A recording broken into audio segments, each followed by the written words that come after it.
Well, Wyatt, Talladega. Man, oh man. We went from kind of a weekend where we set the bar really low to another weekend where we kind of set the bar really high. And boy, oh boy, to some degree, I think we exceeded the bar just a little bit. What do you think? We did. The racing this week was pretty crazy, but Talladega like normal. It's Talladega. We went into this weekend with concern, but we pulled through. Welcome to the 19th edition of GTN, Gamers Talk NASCAR podcast. As always, I'm Elijah Leonard. To the left, if you're watching on YouTube, or Spotify, whatever, but to my left, if you're watching on YouTube, finally with a headset back on for the first time in who knows how long, is Wyatt Walker. What's up, gal? Okay. Man, where do we even begin with this? Trucks, of course, but... Trucks, of course, yeah. Man, of course, for a 94 lapper, you would think that the truck race is going to be very subtle. Nope, that wasn't the case. This one is the truck race ever subtle, to be honest, especially Talladega. Well, if it's at Talladega, when is it ever going to be subtle? Basically. But yeah, and we had playoff drivers that's competing for this. One almost won the race, but as the same as in the last few years, a non-playoff driver won it. A non-playoff driver won. I think you picked him as a dark horse. I think I did. I know I picked, who did I go for? I can't even remember anymore. Off the life of me, who I chose. I remember. I remember I picked Park Klingerman. But, Gosh. I picked Denfinger. That's right. I forgot, but... Yeah, that's right. Before we talk about our winner, let's get to an incident that a lot of people were talking about for probably about a few days. This caught a lot of attention, including Good Morning America, who completely screwed this up entirely. Jordan Anderson. Wait, I didn't know Good Morning America caught this. Yep, they did, and they botched it so bad. First of all, let's talk about this for a moment. First of all, Good Morning America, arguably one of the biggest newscasts in the country, completely ruins the storyline by using pictures of Myatt Snider, who drives for Jordan Anderson, instead of Jordan Anderson himself. Their initial thing that they were going to talk about was the Cup cars. No, Jordan Anderson is not a Cup driver. He is a Truck Series driver / Xfinity driver. He drives part-time and shares driving responsibilities along with Myatt Snider. Yes, I know it's full-time, but still, he has driving responsibilities at the same time as being an owner. But at the end of the day, they went from talking about the Cup cars to then just all of a sudden to the Truck Series, which has nothing to do with the Cup Series at all in this little storyline. It's really confusing. It's really complicated. I can't explain it. But Jordan Anderson, let's talk about him. Lap 9, or closer to around lap 10-ish or so. Jordan Anderson was running really well up to this point. Truck catches fire, right?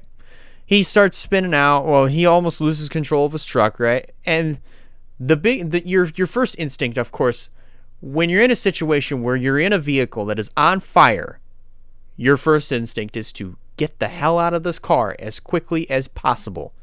Well, Jordan Anderson did just that, not without a little bit of incident, because, of course, as you saw, as he was getting out, he was halfway out of his truck while it was still rolling. He hits the inside wall, but he manages to get out. He's just fine, according to what we've seen firsthand.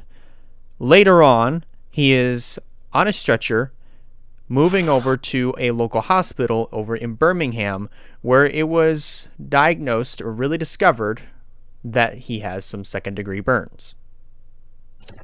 Yeah, I think I pulled up this is just his statement. I don't think it really says it, but I think it actually does. Unless I saw the statement. Actually, I had Twitter opened up. Why did I close Oh yeah, here it is. I see it.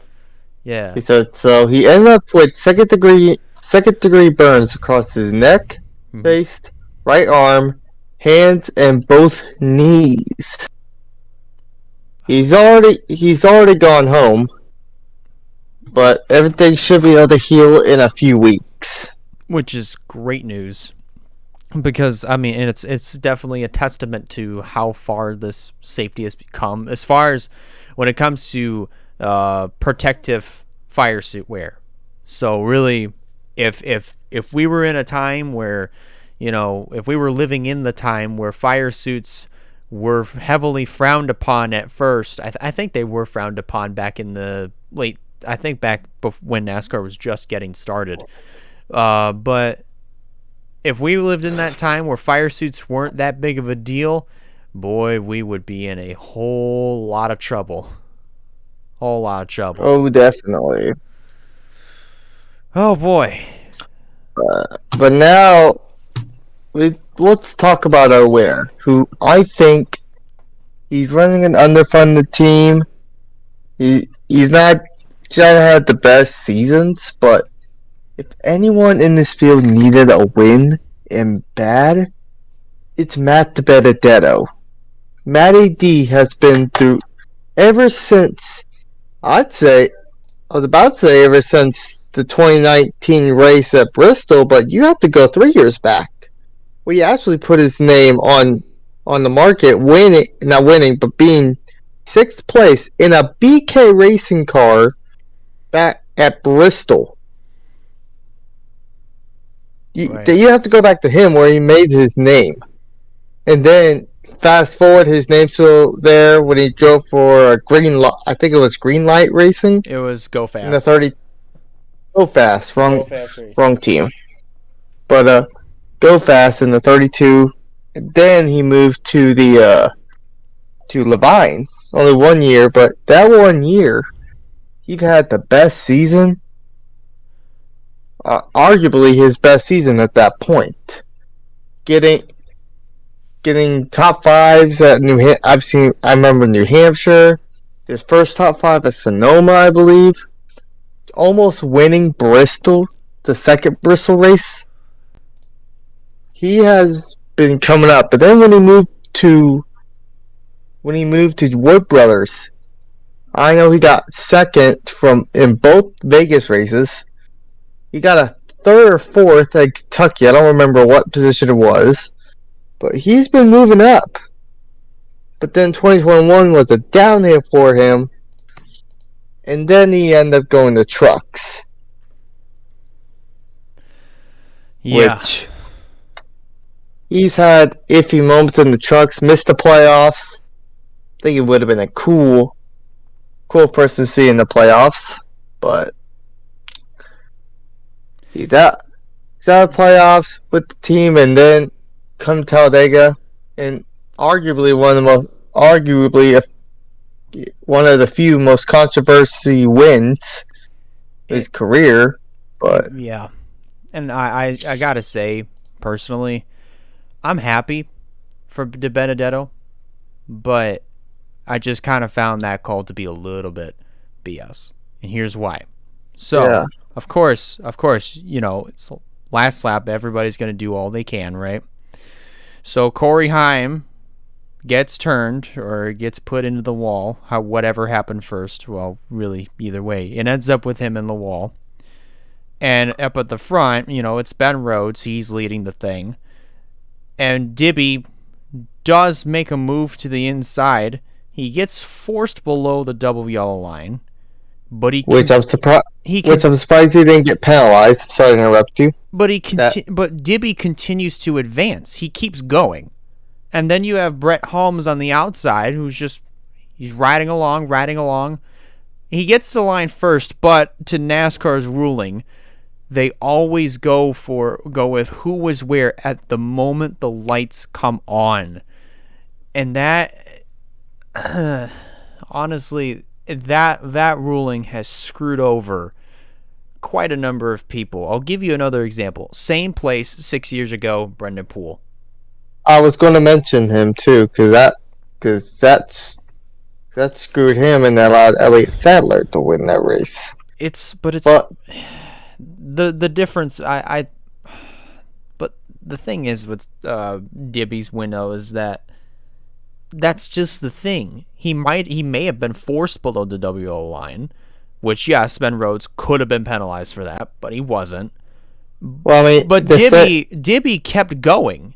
he kept going. So did Riley Herbst at the 2019 Dega race after Sauter forced him below the line. Yeah, and arguably enough, if he should have been penalized for that too.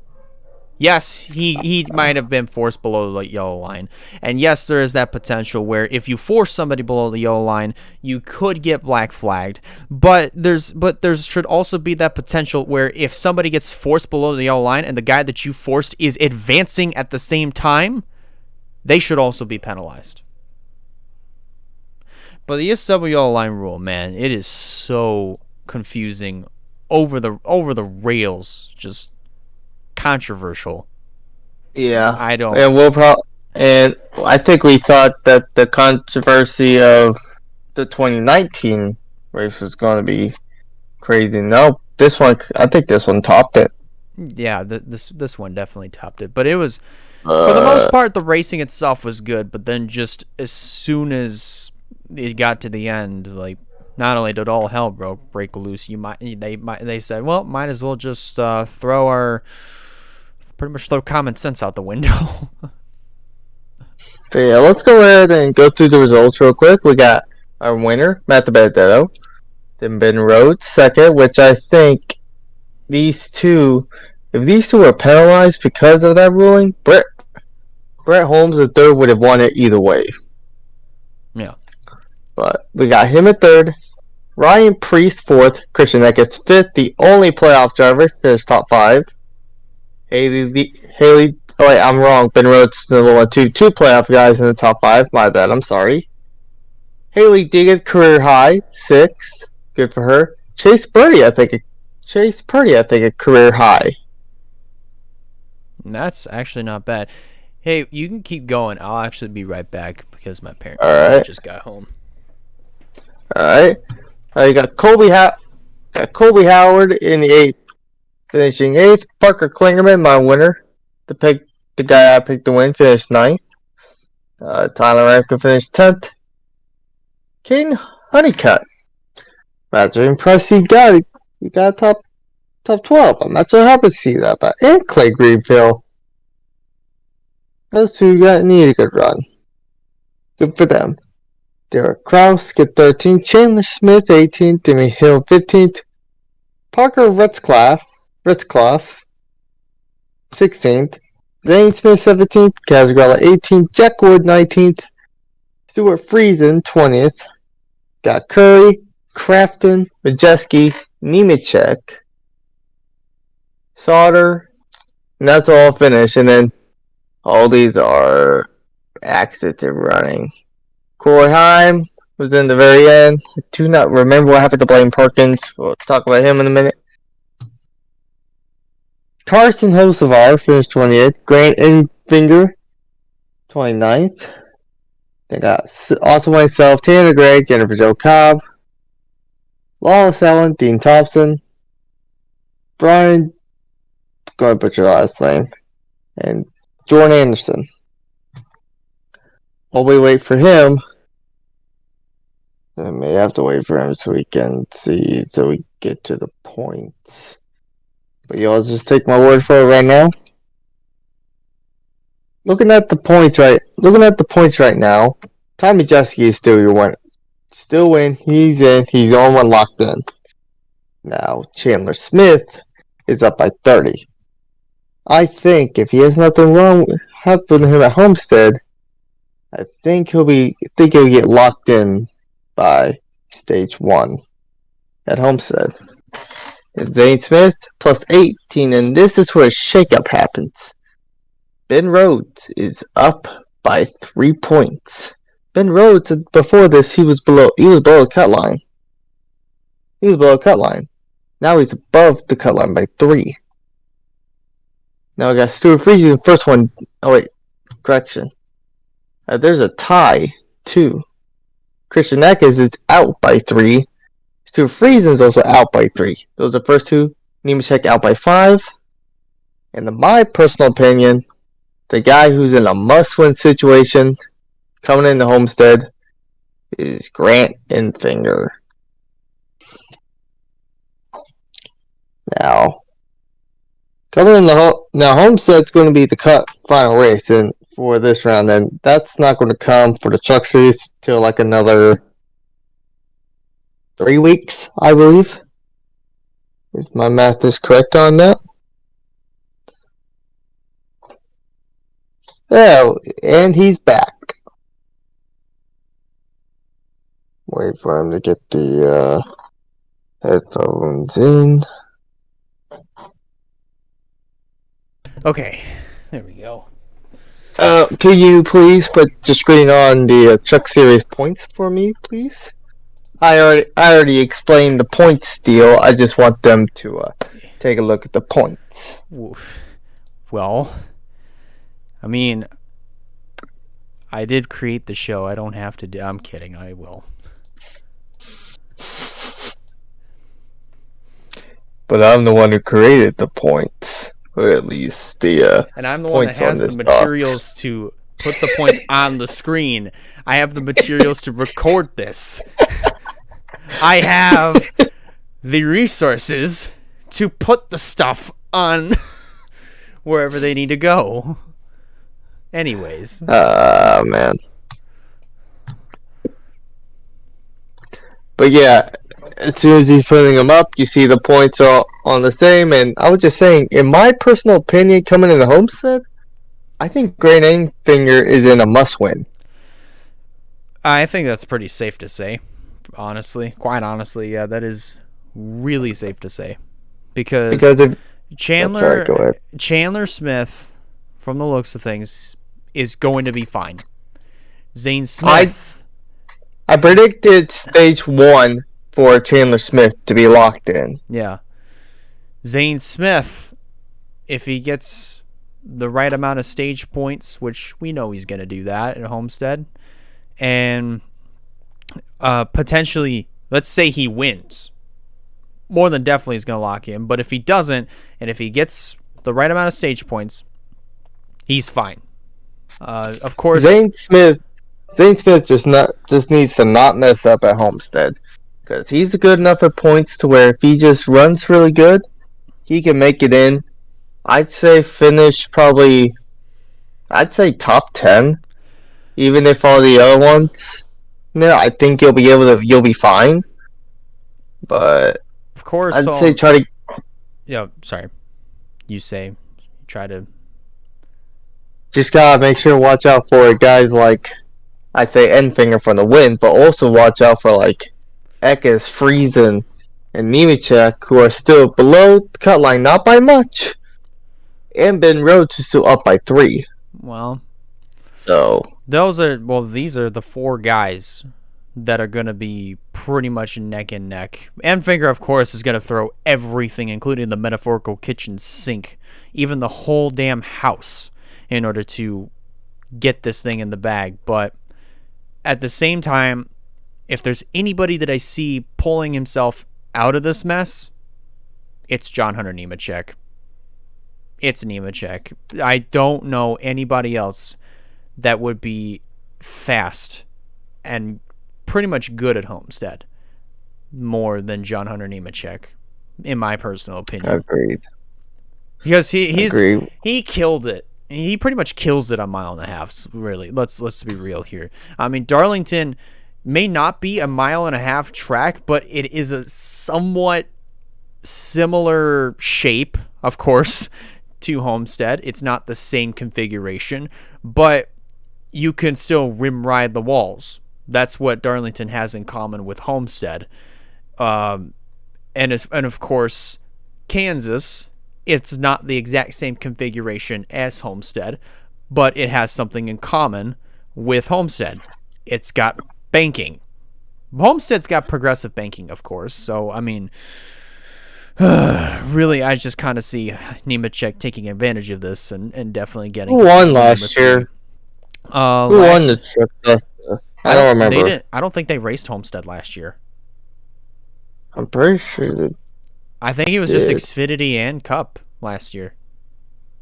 If trucks did race there, let me actually see if they raced there last year. I ironically enough have racing reference. I just pulled up 2020. That's not what I wanted. There we go. Nope, they didn't touch Homestead last year. Oh, I thought they did. Then who won it the year 2-1? It probably was Austin Hill. If I'm gonna have to guess correctly here. Let me see. The year prior? That doesn't sound right. Nope, that's Kyle Busch. That sounds right. I thought it was Austin Hill. No, it wasn't. But I was about to say that didn't sound right. Yeah. But hey, racing. I guess is right here on the screen, so they can see it. Oh. But no. But yeah, but you mentioned that it is kind of hard to know because like I don't remember who all was running up close to the front there, so it's hard to tell who's all a good competitor and stuff. Because at that time, Chandler wasn't even a full time, so I don't know how good he is. Nemechek didn't even run the trucks that year. No. Ed Finger was probably. Enfinger was full time this year, but no, 2 years ago at that point. Sorry. Yeah, he was full time for Thor Sport, which so I'm trying to remember who all do good at what because I currently don't remember, and all the good drivers at that point has already moved up. Yeah. So it's hard to tell. You say Nemechek's pretty good at it. I think of the other guy who's been on a roll. Actually, the two other guys on a roll in this season, both the Smiths. And the last time they won, I went to Homestead, it was KBM. Yep. That won. And Chandler Smith is a KBM driver. Yeah. It's very possible that he could win as well. I mean, either him or Nemechek, if it's going to be a KBM-dominated race. I do think both of the KBM trucks are going to make it in the Final Four, along with Smith and Majeski. All right. So now we shift gears to gear number 2 into the Xfinity Series. Now, this is a race that I know Wyatt didn't watch because he was out with Gekka doing something else, which hope you guys had fun, by the way. We did. That's good. So this race was the quietest race I have ever seen from these guys. These guys, I mean, there really wasn't a big one. There was good racing. There was hard racing at that. But closer to the end, it started turning into a strategy race. Everybody just got into this little choo-choo train. Probably with about 35-ish to go. And they were not going to be doing anything. They were not moving.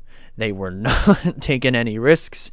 Everybody pretty much was doing that little choo-choo train for the final 35 laps. I think until pit strategy did come into play, probably 5-ish laps to go or so. But in the end, really there isn't much to talk about in the Xfinity race. At the end of it, it was very much looking like Sam Mayer or Ryan Sieg were going to win this race, right? And then going through 3 and 4, it looked like, okay, maybe Sam Mayer's got this. Mayer's going to get it. All 4 JRM cars are going to have a win, at least one win, right? No. AJ Allmendinger got the better run and just barely nicked Sam Mayer at the line. Which is cool for Colic Racing because it keeps the streak of them actually winning super speedways, and Allmendinger finally getting his first win at a. Actually, no, take that. No, this is right. His first win at a super speedway. Yeah. At least in the Xfinity Series when he raced with Colic. it's been close so many times, but never actually got it. Yeah. And you gotta feel bad for Sam Mayer. Sam Mayer has been having a good season. He's still good in points even after this. He's still in an okay position. Not a great position, but an okay position. And he still has a good chance to make it next round, but you just gotta feel sorry for him because he could have won this race and be locked in. Oh, absolutely. He very well could have, would have, actually should have won and get locked in. But no. I mean, hey, Allmendinger winning. No. You talk about people who should have won this race. He just had a bad... I kind of saw this race at the very end when we were eating. Just, you know what? It's on. Why not? Put on. Austin Hill led most of the laps, won both stages, and just... It mostly was an RCR-dominated race, really, when you put it that way. I mean, yeah, Austin Hill should have probably... In that case, from the perspective of dominance, yeah, should have won. But, you know, you could be as dominant as he was and still finish 14th. Same thing could go for Sheldon Creed, who helped out in that sort of ordeal. What I saw from Hill, he just made a bad block and he just went to the back and never recovered. Yeah, but as far as somebody who we really would love to see win, then yes, Sam Mayer should have won. But no, I'll take an Allmendinger win any day. Oh yeah, which we have news about him coming up later on. Yes. But we'll come back to that. We'll come back to that in a bit. Let's go ahead and go through. Let's go ahead and go through the results. AJ Allmendinger is our winner. Congrats to him. Congrats to Colleague Racing. He is now locked. Now with Noah Gragson, locked into the next round. You done? Done mocking me?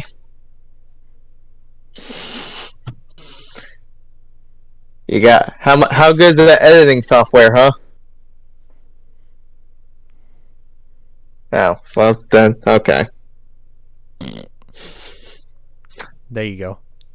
If you do the throwback to where me and after the Michigan race, that's why I made that joke. Anyways, Landon Council finished third, Ryan Seek fourth. Good run for these two playoff drivers, Ryan Seek and Josh Berry, fifth. I just went back to look. Parker Klingerman finished top 10 in both the truck race and the Xfinity Series race. That's nuts, though. Was I wrong? Are we wrong to say that Parker Klingerman is a guy who we could see be driving Cup Series, Cup cars, probably winning them and stuff. Right. He's good at helping out with equipment. I could see Parker Klingerman do more than that 48. But let's keep going. Ty Gibbs finished 7th. Good run for him. Daniel Hemrick 8th. All the Colleague cars getting top 10s. No surprise. Good runs for them. Mm-hmm. Brandon Jones a good run with 9th. And Noah Gragson did not do a 5-peat, but it gets another top 10. So there's a 5-peat there. 5-peat, maybe 6-peat, because I don't remember where he finished the race before that. Well, we'll see. maybe some other time. Yeah. Herb 11th. They got Creed, Trevor Bayne, Austin Hill had a dominant race.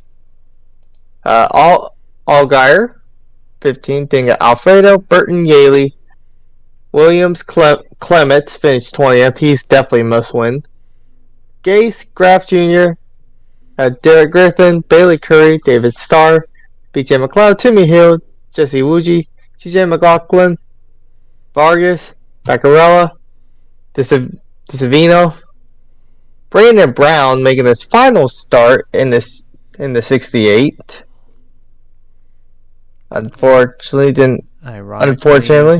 at the place where he won last year. Where not only that, where one chant basically ruined his career. I was just when you messaged me, I was actually watching that video from I think it was Black Flags. I don't remember who posted it. I think it was Black Flags or Iceberg. I can't remember, but I was just watching that video too. Right. Anyways, Mike Harmon, Mike Snyder, Blaine Perkins, Jeffrey Earnhardt, and Mason Massey. I just figured out something ironic about Jeffrey Earnhardt. He finished second in the spring race, and then second to last in the fall race. Which is... oh, boy, Jeffrey. Oh, no. That's, it's great in the spring, but you come to the fall, then you flip it all around. My goodness. Now let's notice something real quick. Look at the side. Look at the side of the final status.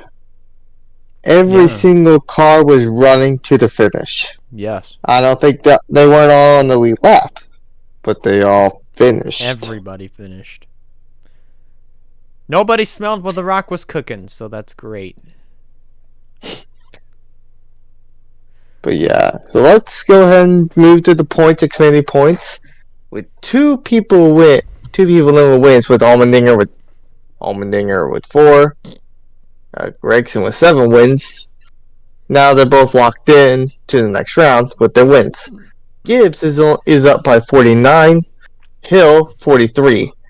These two, I predict, should be locked in by stage 1 of the ROVAL. Yep. Josh Berry's up by 27. Allgaier up by 25. These two need to have good runs, and if they don't mess up, they could be locked in by stage 2. Absolutely. But these guys are the issues right now. Sam Mayer had a good run. If he would have won, he wouldn't be in this position, but Mayer is only 12 above the cut line right now. Sam Mayer is 12 above, and Ryan Sieg's 6 above right now. I'm actually impressed that Ryan Sieg is up here. He's still holding on. He's still holding on. For how much longer, though? That's the question. Because let's see how the ROVAL does compared to him and to these guys, Hemrick and Herbst. Let's be quite honest. But I just personally, I just see the battle. I mean, Mayer, I think will do fine. It's agreed. The true battle, the real battle, is going to be between Sieg, Hemrick, Herbst, and Jones. Agreed. Clements will be nowhere near this. Because 47 points below, you're unless you bring a car that's highly illegal and you win, you're not getting through to the next round. Yeah, you're just not. Clements, we all kind of knew was going to be eliminated. Fortunately, he is in the must-win with 47 points in the hole. But I'm surprised you're not in the hole yet. Brandon Jones is only down by 10, tied with Riley Herbst. So, between Herbst and Jones, I honestly see Herbst getting out of that hole. If let's say if it does come down between those two, I think really, to be quite honest, I really don't see Brandon Jones performing the greatest at the ROVAL. I don't either. But I know he'll probably run top 10. I mean, I'm not going to say he'll run. I'm not going to say, he'll run top 25. He will run top 10, which he will show speed. But there's going to be something that will bite him. That's going to kill his chances. Agreed, because I had a gut feeling when we had the playoffs that I had a gut feeling about Brandon Jones not making it through. And where are we at right now? 2 races in, he's below the cut line. Absolutely. So, weirdly enough, my gut feeling works, but when it comes to the ROVAL, never know. Weirdly enough, the ROVAL is more unpredictable than Talladega is. A little bit, yeah. Just check out the first few years, especially with Ryan Blaney winning the first race after the Truex Johnson deal. Chase Elliott, after hitting the wall, wins the race. Then 2020 wins it again. Yeah. And then from then on, it's basically been Hendrick Motorsports' backyard. I mean, when you look at it, Kyle Larson. Yeah. Yeah, Elliott winning 2 in a row, and then Larson winning last year, as you were going to mention. Which Larson was about below the cutoff too, because he had an incident as well, and he came back and won that race. That's still pretty insane. Larson could do the back-to-back, but I think it might be a different winner. I'm not sure yet, but we'll come back. We'll come back to that. And now, the race that a lot of people were really concerned about. Talladega for the Cup Series, rather. We're still at Talladega, of course. But for the Cup Series. Now, coming into this, we knew there were a lot of concerns. First of all, surrounding Alex Bowman getting sidelined because of concussion-like symptoms. Noah Gragson stepping in, who originally, yes, was supposed to be in the race, and still was, but just driving for in the 48 for this week or this past weekend, and then Justin Allgaier getting called up. And not only, but really why I bring that up is because of the safety issues with this car. A lot of drivers are really starting to voice their opinions about the safety of this car, more particularly because of the rear end incidents that we've had that have taken out 2 drivers, Kurt Busch and now Alex Bowman, added onto that list. Because which I hear that Bowman's which I heard from Hendrick himself, that Bowman should be coming back to the ROVAL. And which is great news. But for what I was going to say is that this car, it can handle hits everywhere else. It's the back end, of course, as alluded to, the back end of the car is way, way, way too strong. And a lot of it is because of the rear clips that are made that are just too strong, of course. They don't give. And not only, and it's a lot of it is just because of the gearbox and the positioning that it's in, since it's towards the back of the car.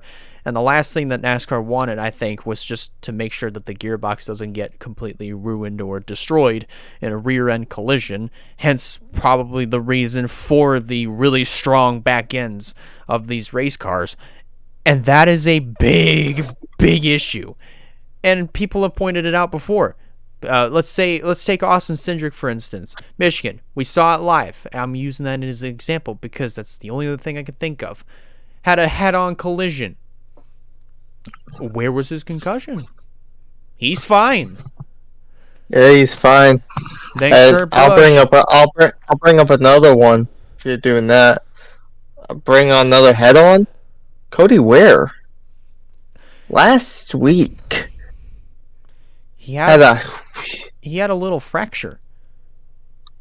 He had a little fracture from that crash, but he wasn't feeling any pain. And he still went on and raced. But you have guys who got hit in the back tit like Kurt Busch, and then Alex Bowman got these concussions. So yeah, NASCAR, thankfully they're doing testing, but they need to test a whole lot more.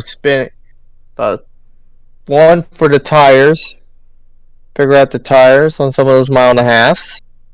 And 2, get the figure out the back ends. Yeah, they test those back ends. They really do, and I'm glad. I applaud NASCAR for actually taking note of this and actually trying their best to do something about it. I mean, really, fans and drivers have basically forced NASCAR's hand, and not only that, they put them up against the wall. They've cornered them at this point, and now this is what they have to do. In order to ensure that the drivers are safe. And really, at this point, NASCAR should not only listen to the fans, more importantly, they should listen to those drivers. That way they can get input on how they can improve the car based on its safety and also the crappy parts that Harvick brings up. So, I think both Harvick and Truex. Truex, that too. They're on the crappy parts brigade. I mean, just ask Truex, who flipped off his engine at Bristol or Darlington? Yeah, Bristol. Yeah, he flipped off his motor. It was Bristol. Which let's say this: if he would have made it in the playoffs, I think he would have joined Kyle Busch eliminated. We probably would have. We're getting off topic, though. Talladega, though. Let's talk about it. I didn't get to watch it, unfortunately. Well, I watched some of it, but I just couldn't finish it. Just I wasn't home. Wasn't able to watch it. Couldn't get anyone to help me out. Couldn't get any help with that. I'm sorry, man. If I wasn't streaming, I would have done it lickety split. I didn't want to take any chances. I had ideas. I know you had ideas, but I didn't want to take chances. But the thing was with this race is that, it was kind of in a similar fashion. This race basically was very, very identical to the spring race, and it's identical to the 3 other plate races, including the spring race at Talladega, which he alluded to, where you had that old style of restricted plate racing where it's side by side. Top line would get a run, and the bottom line would get a run. Top line would get a run, and the bottom line would get a run. And then the top line would die out, then it would come back to life. Bottom line would die out, then it would come back to life. Nobody was really getting away from each other in that sense, which liked that, loved it. But the biggest thing that kind of got me on the edge of my seat and almost made my stomach drop was how close these drivers were. Did you see the wicked saves that some of these guys were pulling? Not only through the corners, but on the straightaways. I didn't. Oh, I thought you would have watched the highlights at the very least. But still, I saw the end though. And hey, the ending, I'm not arguing with it too much. Thought it was actually going to be Ryan Blaney going away with the win, but I actually thought it was going to be Ross Chastain on that outside, going to get some help, and he was going to do another back-to-back deal. But he didn't. Instead, Chase Elliott, with the run on the outside, or however it really worked, he still cleared whatever traffic was around him off turn 4 and did not look back from there, and went on to actually win the race. By how much? Probably by actually says it right here. By 4/100ths. 4/100ths of a second. We had 2 close finishes. I mean, really, if no caution had come out in the Truck Series, 3 photo finishes. In all 3 of them, we had a photo finish. And 2 of them were both playoff drivers. Actually, no. Yeah. 2 playoff drivers ended up winning it. I know. Ben Rhodes would have been involved in that photo finish as well as truck race, but 2 playoff drivers actually won. And to note on the Cup Series, Chase Elliott this year is the first playoff driver to punch his ticket into the next round by winning. So he's the first playoff driver to win, ending the non-playoff brigade at 4 wins in a row. And ironically, it's at Talladega. Of all places. Which the record on that still stands. A playoff driver winning Talladega. Since 14, a playoff driver has won Talladega. And it's still staying to this day. I thought it was going to be broken. No, it's still staying. And I think it's the same thing for trucks, but it's the opposite. Yeah, the trucks is the opposite. Non-playoff drivers have won it since their playoff deal. They started back in 16. Even then, and since then, a non-playoff driver. Yeah, Enfinger has won. Kligerman, Timothy Peters. 2019. Spencer Boyd. Rafael Lessard. Last year. Who won it last year? Last year, that was Tate Fogelman. Yeah, Tate Fogelman. And ironically, it was the same team that Spencer Boyd was in, just in the 12. Yep. And then now Matt Benedetto. Apparently, my mom and stepdad are doing a little bit of something. Anyways, let's go over the results. So the results, let me pull it up real quick. Okay, here we go. So results, Chase Elliott is the winner. Then we got his best friend, Ryan Blaney in second. Michael McDowell, a good finish. I actually thought, if anything, him or Justin Haley would have broken that.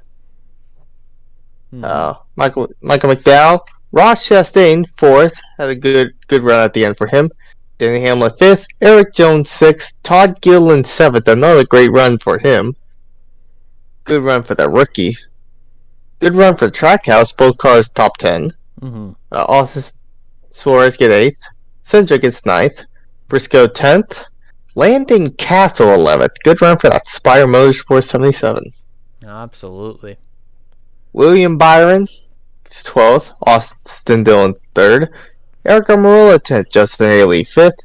Bubba Wallace 16th. Christopher Bell 17th. Who won stage 1. Did you notice what you just did? What? You said you. Well, what'd I do? You went Austin Dillon 3rd, Eric Almirola 4th, Justin Haley 5th, and then picked right back up at 16th. I did not count. I did not catch that. Oh, that was funny. Dillon 13th, Almirola 14th, Haley 15th.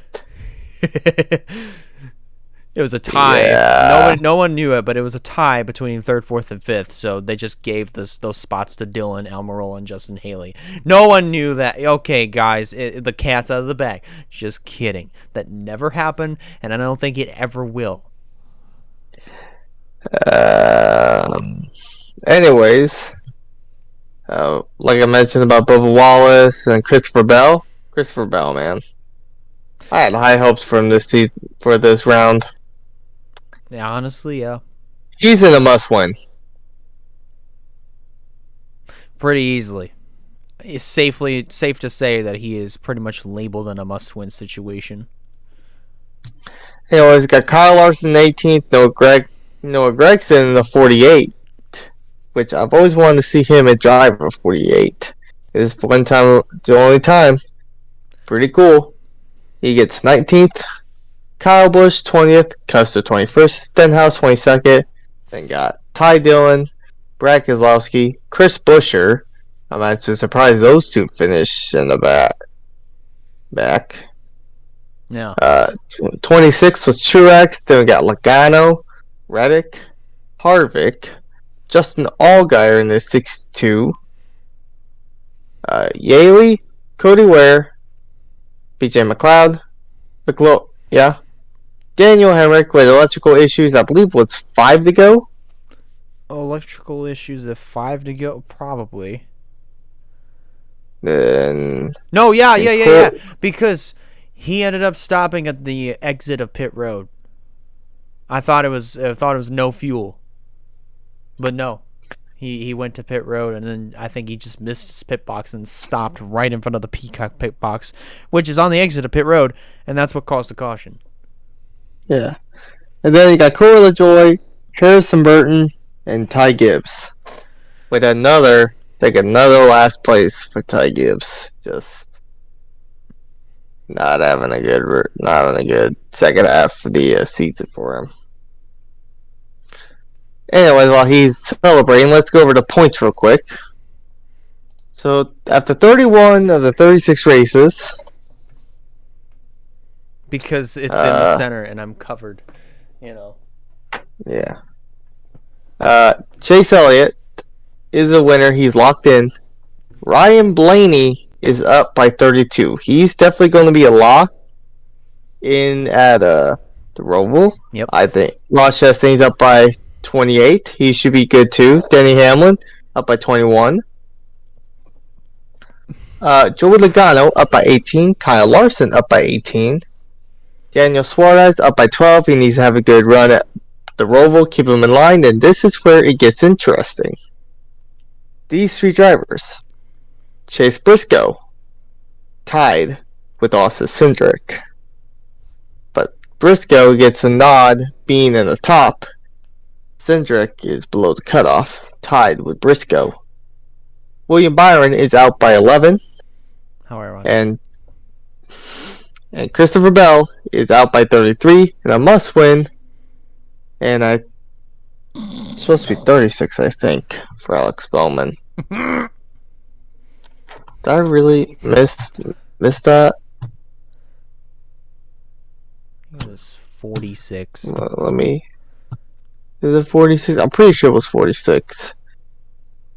I don't know what. Then if it's 46, I don't know why I put the. It's 50. What the hell did I get? Did I not change that one? Oh well, he's definitely in it. He's 54. Yeah, he definitely is in a must-win. Yeah, he's definitely must-win. Christopher Bell is in the must-win, 33. Hate to say that, Christopher Bell had a great season, great first round, and then it reset and then he got screwed. But this is where it gets interesting. We said Briscoe and Cindric are going to get eliminated. Yeah. They're currently fighting for that last spot with William Byron. Yeah. Ed Suarez is only up by 12. The rest of these guys we knew was going to be up there, but Daniel Suarez, Briscoe, or Cindric could end up being in the next round. Oh, yeah. If any of them, I would love to see Trackhouse both get their cars in. Mm-hmm. I'd say personally, yes, I think Trackhouse definitely has a really strong chance, but I see that more with Ross Chastain since he has more points than Suarez does. So Suarez definitely is not only going to be fighting to stay in the chase. Well, that's just it. He's just going to be fighting to stay in the chase. Here's the thing, though. Even if Byron somehow gets enough points to make it in, there's still one spot between him, Briscoe, and Cindric. Yeah, that's the thing. If a guy like Larson or Logano don't have an issue, but continue. That's the thing, though. Because he's not only fighting to stay in the chase, but he's also going to have to hope and pray that those other people, that those other drivers that are at least 1 point out, you get what I mean. More than 1 point out, don't do anything, or really in this case, they don't earn enough stage points to get above that cut line, and he better hope and pray himself that he doesn't have any other problems of his own, because if he does, of course that would mean it's over for Suarez. But here's the thing, though. I don't know how he was. I know in the regular Charlotte race, he ran up there pretty good, but the road courses, we haven't been to the ROVAL, don't know much about it, but you look back at Trackhouse at road courses, they won the first two. Yeah. They won the first two road courses. And then you had Reddick win the next two, then Larson win the last one, but other than that, you look back, Trackhouse still has good cars for these road courses. Yeah. And I see Ross Chastain doing good, but I also see Suarez having that good. I'm not sure. He didn't do well. I'm not sure how well he did at the ROVAL last few years, but I do know that Suarez is probably a guy who could do pretty good with the Trackhouse road course deal they have. Suarez can make their way. My only wonder is the one guy who won the first Xfinity ROVAL race, and then the other guy who's also good at road courses. Yeah. Talk about Briscoe and Cindric. That is the thing, because if you're talking about Suarez improving on road courses and how good their Trackhouse's road course program is, then it's definitely a fight between Suarez, Briscoe, and Cindric, because those three in particular are pretty darn good on road courses. Byron, he's got the speed. I mean, I don't think he's I absolutely superb on road courses, but he's got the speed. I think Byron's ran good at the Roval before, so I mean, we'll see what happens. But if Byron is not able to get up there and contest, it's definitely down to those three guys that are actually pretty good on road courses: Suarez, Briscoe, and Cindric. agreed. Alrighty. I think we have one news item. Okay. Should have a couple. Let me grab my phone real quick. I know we have at least two. There's one in particular that we 1,000,000% know, and that is this: AJ Allmendinger. He's back in the Cup Series. And, of course, driving the number 16 car, which, yes, is a part-time car currently, but that is set to be the second full-time entry for Kaulig next year. But the question now is Kaulig Racing going to add a third entry for a part-time, or are they just sticking with two full-time? And if they do add a third entry, what number would that be? But even if they do that, that's as far as we're going to get. If I had to make a prediction, I kind of think 13. 13. It's random, but you think for Kaulig Racing they had it the next number they added for Xfinity was 14, which was also random. So kind of like just to fill that number slot. Well, another number that I'm thinking of, if they want to stick in the realms of the 1/6/16, 61. No, but I didn't hear anybody take a 61. So what's this ironic? That's funny. You mentioned that. What's the backwards of 31? 13, of course. I thought about that number being random because it's not listed, and yet you mentioned that. I'm like what? But yeah, 61 would be pretty interesting. I do think it would be either one of those two. But really, though, I mean, who do we think could be the honorary guy to take over the 16? Would it be somebody? Would it be somebody? Yeah, would it be somebody going over to another team? Would it be somebody graduating from the Truck Series? That's the question I think we're going to have to answer for ourselves here. I think it's going to be someone graduating because I don't really see. If you look at all these guys, they all have all their places and stuff. I don't really see any of them changing.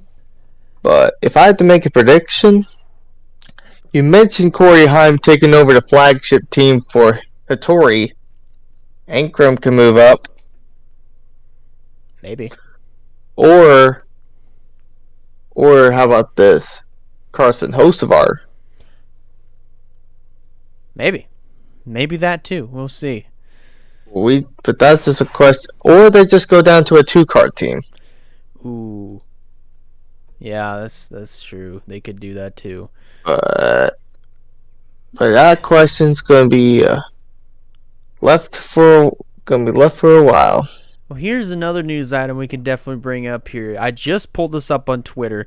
You'll see this probably see it at the bottom of the screen, the official announcement. But Hailie Deegan has got a big announcement coming out tomorrow on her YouTube channel. It is regarding racing. So, I'm going to predict on this. What if it's funny and Hailie Deegan's driving it's probably not it, but just for laughs. Hailie Deegan takes over the 16. I swear.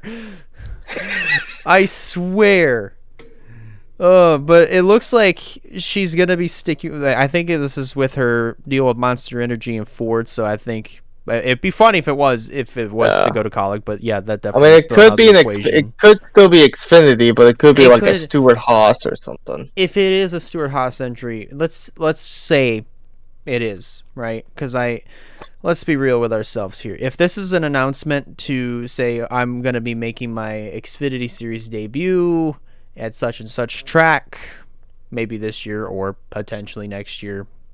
I don't know. But if it's also an announcement saying that she's going full time in Xfinity next year, good for her, but I'm really questioning that because I'm questioning it too. I'm wondering if this could be just what Monster Energy wants to see out of her, or if this is what Ford wants to see out of her. Here's the thing. If we've questioned it, and yes, she's not running the best. I will give her that. But we've had seen to where there's some truck drivers who don't do as good at trucks, but when they get to Xfinity, they do really well. The main two guys thing on top of my head are current Cup Series drivers. Who actually one's going to be a Cup Series driver. Noah Gragson, who's won 7 races this season, which is potentially could be Xfinity champion. And then you got Harrison Burton. You could add Cole Custer into that mix as well. It took a little while for him to get the ball rolling. You can add Cole Custer in that as well. You say, but no, as you were saying. But my point exactly, if it is, then we'll see how it goes. I'd say we play it by ear because we can't judge a book of the Truck Series by the cut. You can't. You can't judge a Truck Series driver by their cover or whatever it was that you were probably alluding to. Yeah, you get what I was saying. Yeah, and let me grab my phone real quick. I'll add on to his point. It was not only the same thing when it comes to other drivers kind of just not finding the spark in one series, but finding it in another Cup Series. The greatest, actually two drivers, two greatest examples that I can think of off the top of my head: Jeff Gordon and Jimmy Johnson. Johnson in particular, definitely for sure, because he may not have lit the world on fire in Xfinity or Busch at the time, but he definitely, without a shadow of a doubt, lit up a fire in the Cup Series. I don't need to do a whole lot of explaining for that. The numbers, the runs, the championships, the wins speak for themselves. Trying to think about like any other driver who could be in that list as well. I really don't see, even in the current roster, honestly, I don't really see much of that. You could probably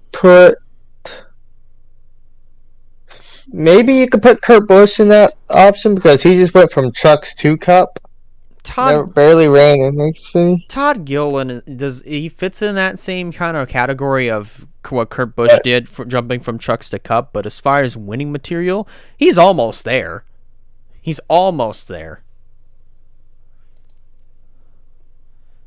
But I don't know. Todd Gilliland is a guy who could be a potential Cup guy, and he's actually doing to par in the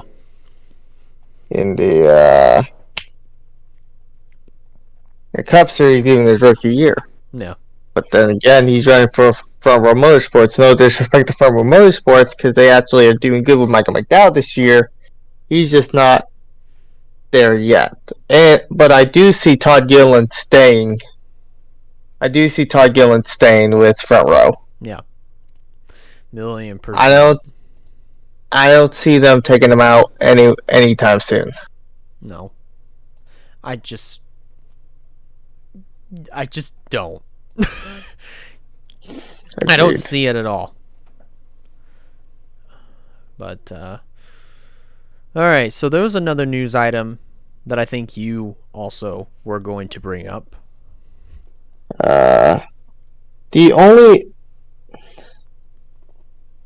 Hold on. Sorry, I had to answer that text. The only other news item that I know of is the new series that NASCAR is putting out. Yeah. Oh, yeah. That's right. Since they're running in the... Sorry, I'm just trying to get on my phone so I can look up look up what it is, but I hope Wave Around put it out. But they're starting a new series for the youth. So basically this youth series, it's kind of interesting. It's basically a youth series that is USAC inspired. So basically, it's kind of like a dirt track USAC open wheel midget series, whatever it is, But it's an open wheel racing series, more particularly, like I said, in the USAC area. So it'll be interesting. That'll be very interesting.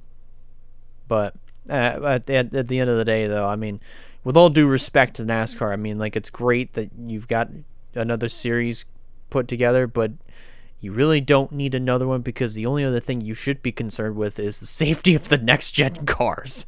That's it. But oh well, it's not too bad though. Let's go ahead and get this news out of the way too.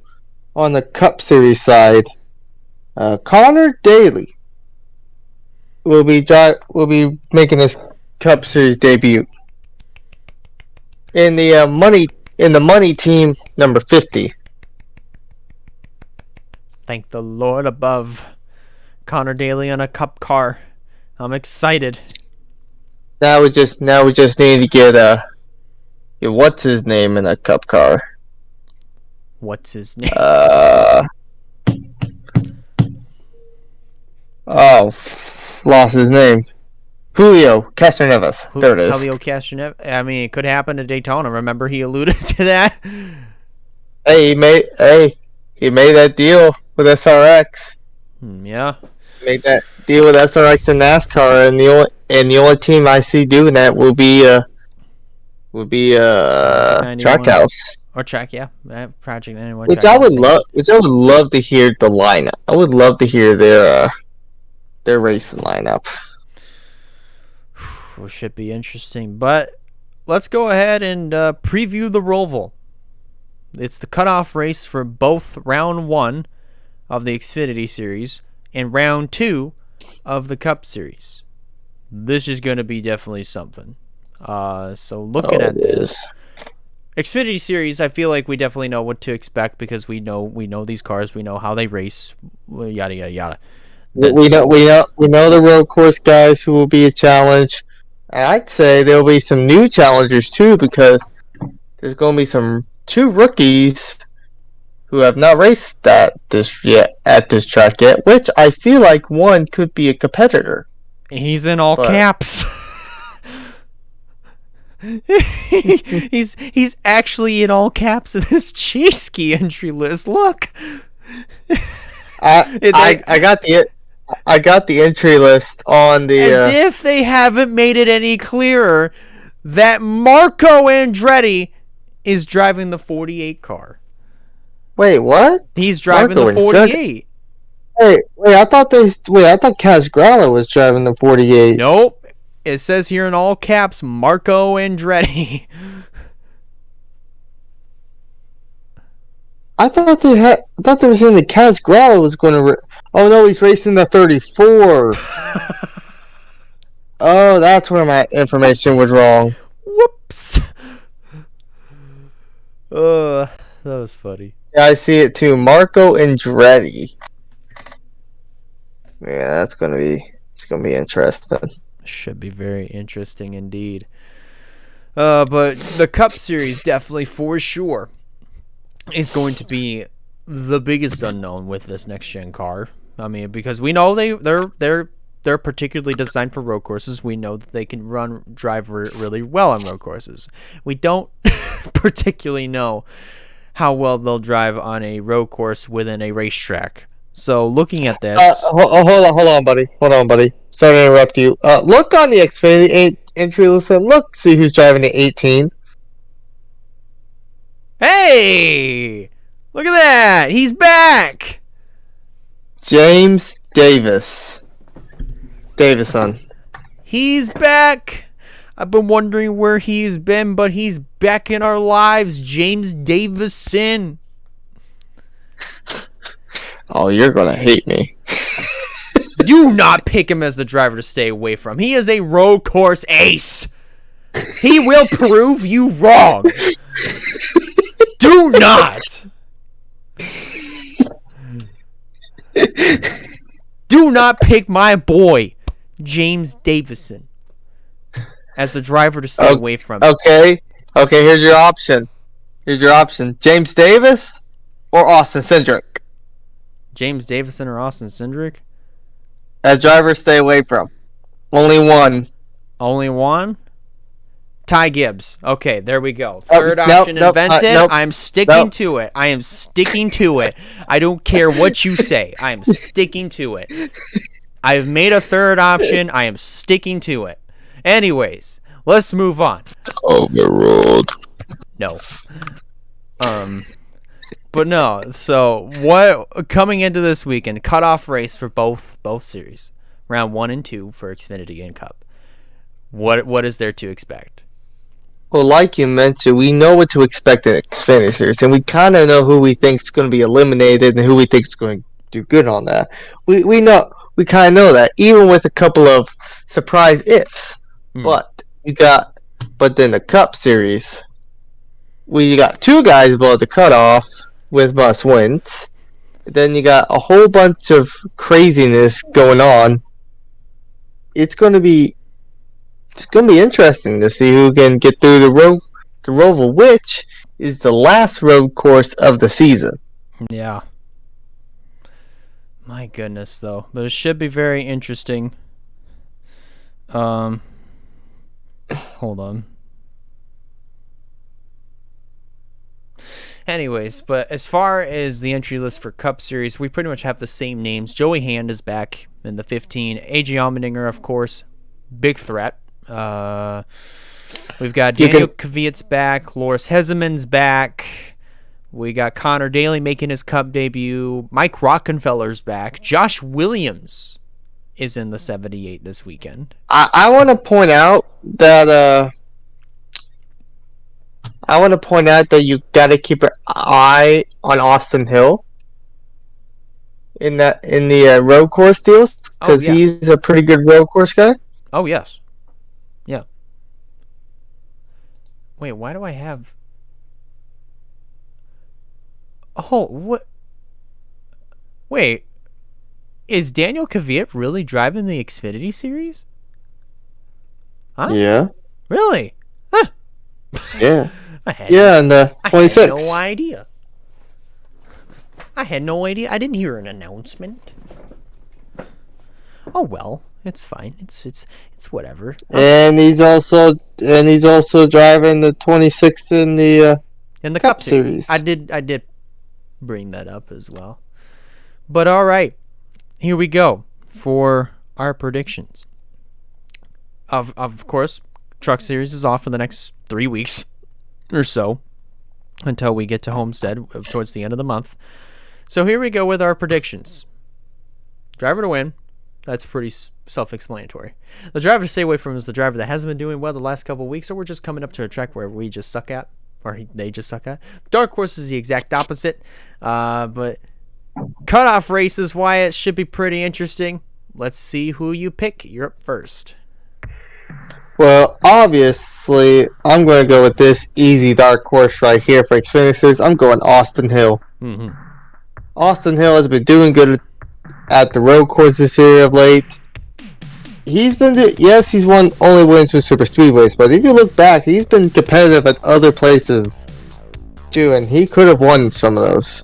Yeah. Especially Talladega, which super speedway, but get my point. Yeah. I think he finished top 5 at the Coda and the Indy ROVAL. Yeah. It won't surprise me if Austin Hill gets another good run and does good. My driver to stay away from, I would go with the easy one, but I'm going with this guy. Gut feeling, still continuing with it, Brandon Jones. Yeah. Brandon Jones, I think he's getting eliminated along with Clements. I think we should go ahead and mention who we think is getting eliminated as well. Try to do our predictions as well on that too. Got Brandon Jones, got Clements, and screw it, I'm gonna go with it. Ryan Sieg and Daniel Hemrick. I think Riley Herbst is making it. Yeah.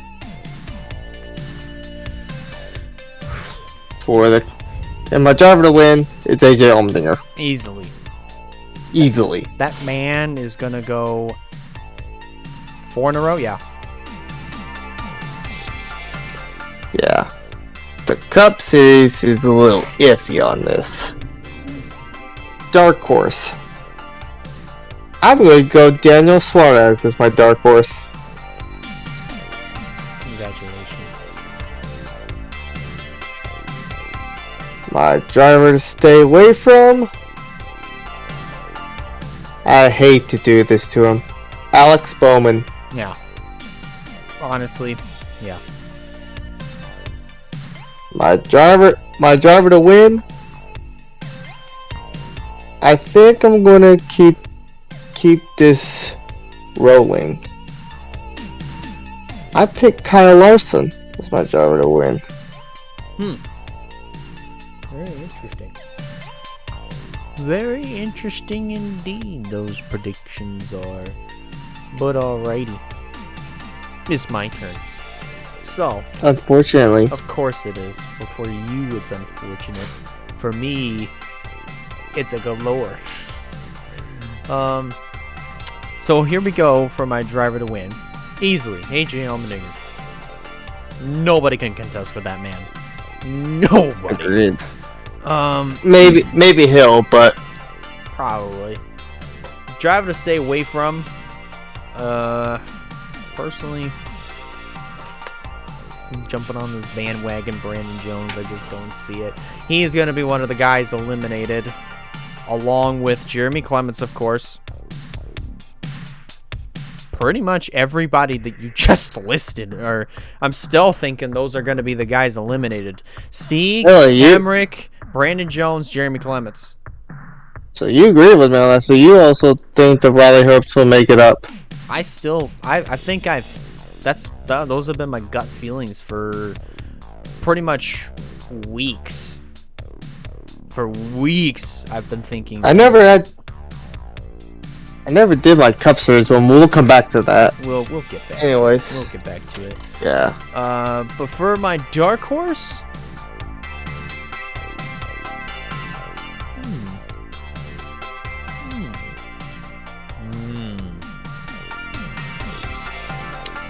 Noah Gragson's gonna be my dark horse.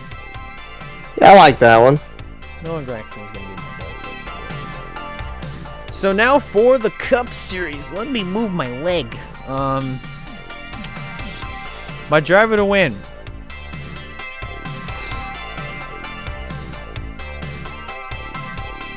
You know, I could go a couple different directions with this. I could say that this is still going to be Hendrick Motorsports' backyard. But I also could say it could be somebody else going to victory lane here.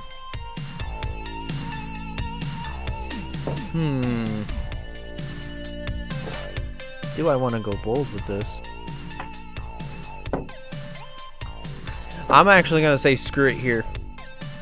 And say my driver to win. You talked about how good the program was. Ross Chastain. Yeah, I like that. Honestly, I like Ross. Honestly, I mean, no matter if he wins or not, he's gonna get locked in into Agreed. round 3. Nonetheless, I mean, irregardless whether he wins or not. But if he wins, yeah, I mean, it solidifies it for sure. But driver to stay away from, however, I'm heavily saying that it's gonna be.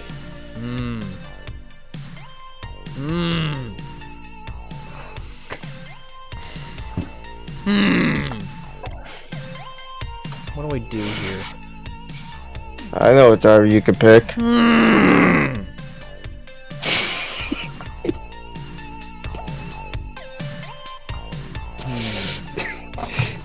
You're wearing a shirt. Driver to stay away from. Shut up.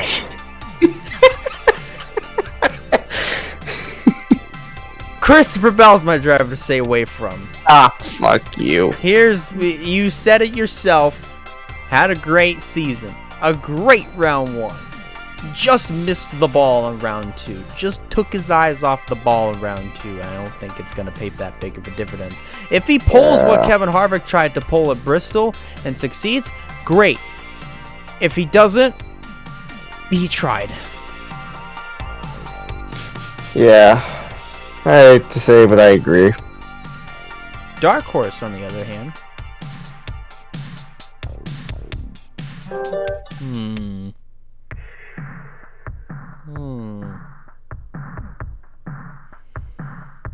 Austin Cindric's my Dark Horse. Yeah, I had a feeling. You had a feeling. So, I'm gonna go ahead and make my cutoff, like who's eliminated prediction real quick. You might as well do yours first. Obviously Bowman. Hate to say it, Christopher Bell. Yep.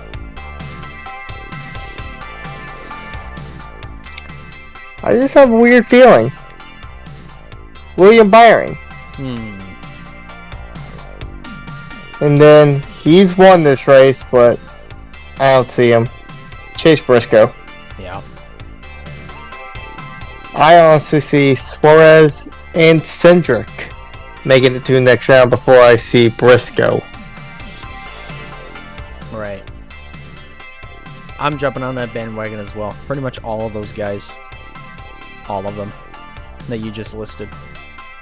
I'm not going off of that because, in my honest opinion, yeah. I mean, there's no explaining Bowman being in a must-win. He just is. Christopher Bell, same thing. I mean, he took his eye off the ball in round 2. The team took their eyes off the ball. Texas did that. Texas did that crap when they had 2 tire failures. Blame Texas. Oh, I do. Texas did it. Josh is also blaming Texas too. Don't worry. William Byron, like I said before, he's kind of the iffy one here because he's got the speed. I just don't. I just still am not really entirely believing in his road course ability, especially at a place like the Roval. And as far as the battle between Briscoe and Cindric, yes, they both have raced together, believe it or not, in IMSA when they both had to get road course experience. But I just am thinking that Briscoe may not have that much of an edge on Cindric, personally. I don't know, man. I really don't know.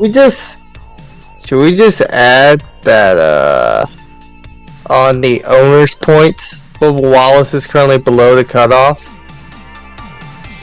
Yeah. So if that's that, then you got someone like Austin Cindric, Chase Briscoe, Suarez, or Byron may not be in the playoff championship, but in the owners championship. Right. Oh boy. Well, Roval weekend, man, is going to be interesting. Well, we pretty much talked about everything that we needed to. So Wyatt, have any final thoughts before we get this Roval weekend underway? Not really. Let's just get it underway. Well, we are going to in the next 3 days by the time that this video drops. But anyways, thank you guys a lot for watching. If you guys like this, be sure to give it a like. And if you haven't considered subscribing, I recommend you do so to keep up with some fine content coming out in the near future. If you're listening to us on Spotify, be sure to hit that follow button on Spotify so that way you don't miss a single episode of GTN. The full audio replays of these episodes drop on Thursday mornings at 11 a.m. Eastern. And yeah, that pretty much does it for us. On behalf of Wyatt Walker, I'm Elijah Leonard signing out, saying have a good day, folks. Or really, in this case, if you're watching this on a Wednesday, the day that this drops, have a great rest of your day, and we'll see you on the next one. See ya.